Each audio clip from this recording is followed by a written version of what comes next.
Hello guys! Welcome sa ating market recap for today. So yun, our market gap up again today. Opening ng gap up, reaching a high of 74.75 before closing by negative 65 and 99 points. Negative 65.99 points. So kagabi, medyo rush yung pagkagawa ko ng analysis. And so, medyo tutukan natin today. So, itong mga lines natin dito, we have a breakout point here, another breakout point here. This is still active, buhay pa yan. And on the bullish scenario, we would like to consolidate here, above here, para tumuloy tayo pabalik 8,000. But looking at it longer term, we see this market here, overall, that we are still in a downtrend kung tutuusin. And this up move here is the return to value, as here we have our value area here. Our market has traded for a long time here, and so upon breaking down there, bumalik tayo. We have reached that level now, and that is the kind of midpoint dito banda, 7,400 dito banda. Yan, we can see several times here that 7,400 has been a key level as well. Parang midpoint nito trading range na to. And so we have reached that level, and on the bull side, we would like to this move to continue. If this continues, we will likely see the highs 8,000 hanggang 8,000. However, we have a neutral scenario, and that is we would be rotating back pabalik 6,800. Kasi tinitingnan ko indicator wise, we have this bearish divergence. On the other day nga sinabi ko, may bearish divergence, so something to watch out for. So yun, on this neutral side, we would be trading back pabalik sa 6,800, and we would hold that 6,800. Pwede yung mag-overshoot pabalik pa dito sa levels na to, as we can see that wala pa talaga solid na base tong market natin sa up move na ito. So hindi mo masasabi din na aangat na agad to pabalik sa 8,000. So yun na, babalik neutral side, we would be trading range bound. 6,800 is ideal, but pwede pa mag-overshoot yan, as like this one, this moves here sumusobra minsan. So that is another scenario. On the bear side, we would take out our swings here, and we would be going lower yet again. So itong bear side, hindi pa naman likely mangyari yun, kaya yun ang hinuli natin. But as we know sa market natin, anything can happen, like dito nangyari kay SGP today. From 360 pesos, I think, no. Basta nandito sa 300 plus. Today ay nasa 1260 na lang siya.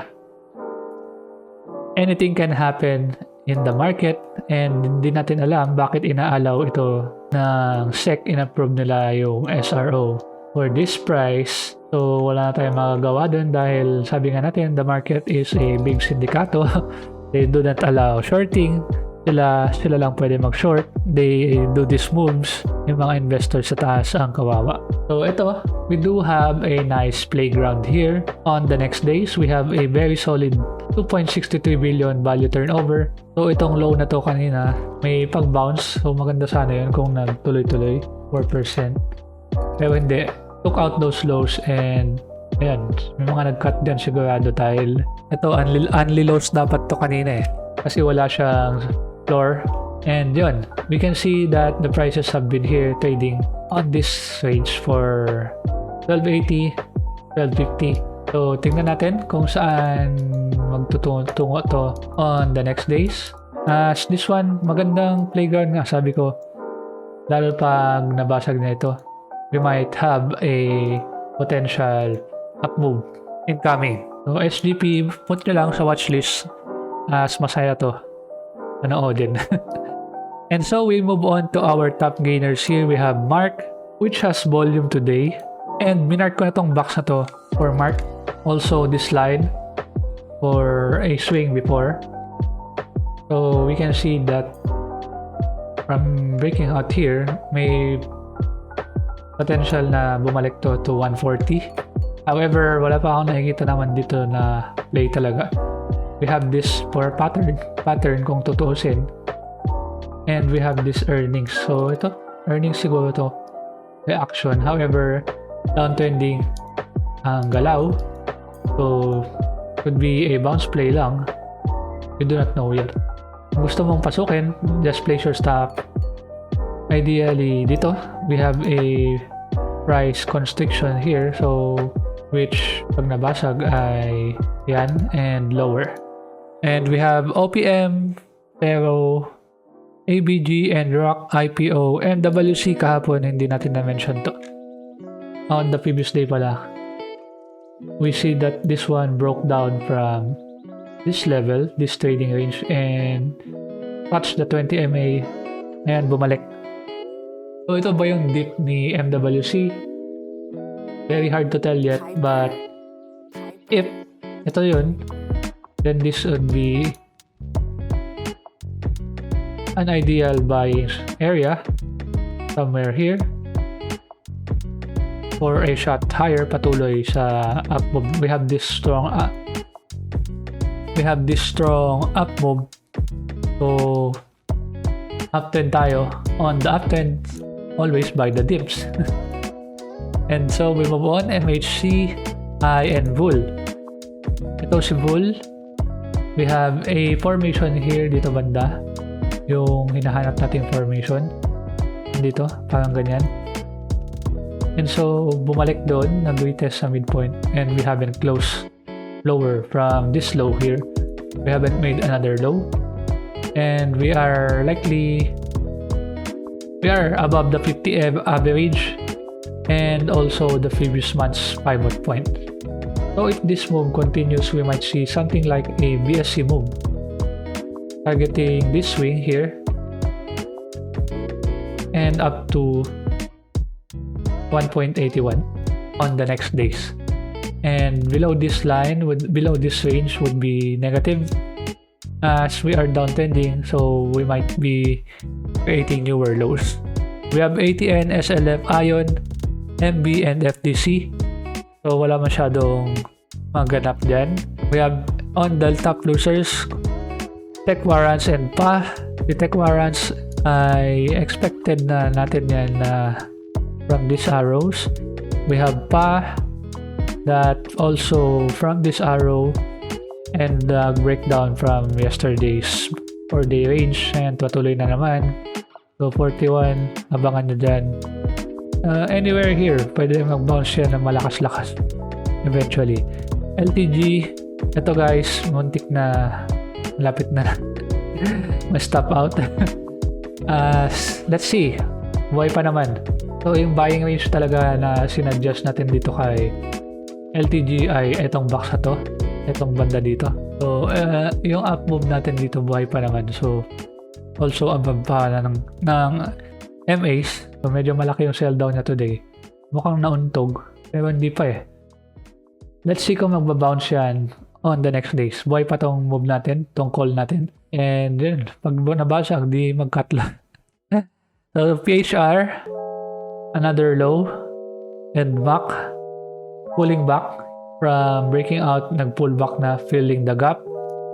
Kung tumuloy man to, then we might have a buying opportunity. So yun na nga sabi natin dito, tong back na to ay potential support sakali mang bumalik dito sa loob ng trading range natin. So we have GEO, PIC, BPI also pulling back after breaking out from a trading range. So ito, hindi pa natin alam kung saan, hanggang saan ang pullback niya, but we have this up move. So if the up move nga ay we are waiting for an entry papasok. We have Land, Ayala Land Holdings Corporation. Hard to tell this move, as yun, we close below our pivot and short-term trend. We are still above our medium-term trend, and we are overall in an uptrend. So ito nga, we have signs of weakening lang naman for the meantime. So we want this one to create a new high. And TBGI, we have this downtrend line, still good as we are above, as long as we are above this one ay buhay pa tong up move natin. So itong pivots natin dito ng banda, we have Joe and PCOR. So si PCOR, we have this swing box here na nag-ipon dito. And we are seeing some kind of support dito banda. So if we have this up move nga, and if this one becomes the buying entry, we are watching if this one becomes the buying entry, the dip. But overall kasi we are range bound here, so pwede pa yung bumalik na naman, mag-trade range bound pabalik. We have these lows here. But if we are gonna transition na to an uptrend, na may chance namang mag-transition to that kasi we have prices here na nagpag-ipon dito banda. And yun lang, we have mga naipit dito banda from this up move ay nagiging selling dito banda. Yan. But if malakas-lakas to makapag-ipon-ipon dito banda, then we have a shot of continuing the up move and breaking out on the next days. So yun, we have on the most active stock, we have SGP, MOD, MWC, and ACEN. ACEN, andyan pa din sa trading range, palit ng palit. Something like this one. So kung saan tutungo yan, hindi natin alam. Pwedeng pababa, pwedeng pataas. Glow made a new high today. And ICT, trading range bound, TEL, mataas-taas yung up move ni TEL kanina. However, we have a selling week. But overall, good pa din naman above our pivot and short-term trend. Can potentially be another shoulder. So, yun ang gusto natin ma-invalidate by creating a newer high. DNL tried to break out from this range na bumalik. So, we want this one to support. Kung magsusupport man sa banda and converge down upon reaching 35 pesos.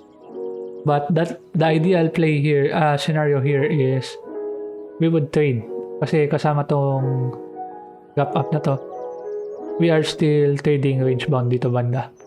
So parang ganito dapat kung mag-ipon na naman ng ganito, something like this, or kahit pa ganyan, hanggang dyan, para new level na naman, and then we will see 37, eventually 40 pesos. SMPH is down and MBT is breaking out halos, however pinipilit ibalik sa range. So be careful na lang kung kasi itong candle na to not so pleasant to see. SM down again, AC also down, but upon breaking out dito ay we have this retest here. So kung mag-hold dito, then maganda. We have a new level, something like this one, So mahina-hina lang ito. So yun na nga, watch out muna for AC. Wala pa namang selling dyan nagaganap. Ali also here, still trading range bound, and JFC down a bit. 260 is kind of a resistance as we have marked this before.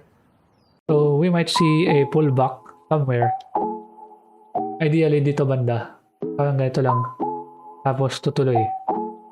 That is the bullish scenario. So that is it for this video guys. See you again tomorrow. Have a good day.